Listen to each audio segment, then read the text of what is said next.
അതിപ്പോ ഇല്ല. അവളെ നീ ഇത്രയും ചീത്ത വിളിക്കേണ്ട യാതൊരു കാര്യമില്ല. ഞാനും ചീത്ത വിളിച്ചു. ഒന്നും വിളിച്ചില്ലേ? നീ അവളെ ഗദ്ദെന്ന് വിളിച്ചില്ലേ? പിത്തക്കാടിന്ന് വിളിച്ചില്ലേ? അത് ഞാൻ മാത്രമല്ല, മത്തായിച്ചേട്ടനെ വിളിച്ചില്ലേ? വിളിച്ചു, ഞാൻ വിളിച്ചു. എനിക്ക് അധികാരമുള്ളൂ, ഞാൻ വിളിച്ചു. കാരണവന്മാർക്ക് അടുപ്പിലും തുറന്ന് ഒരു പഴഞ്ചൊല്ലുണ്ട്, അത് ആദ്യം മനസ്സിലാക്കാം. മത്തായിച്ചേട്ടൻ അടുപ്പിൽ അലമാരിൽ എവിടാന്ന് വെച്ചാൽ തട്ടിക്കോ.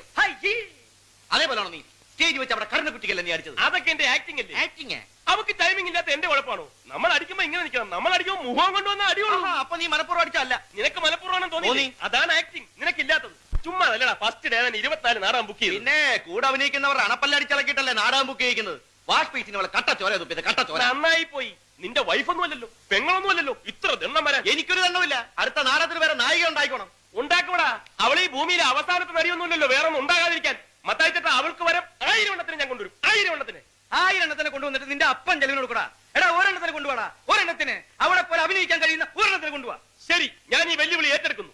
ഇനി ഒരു നായികയെ കണ്ടെത്തിയിട്ടല്ലാതെ ഈ ഗോപാലകൃഷ്ണൻ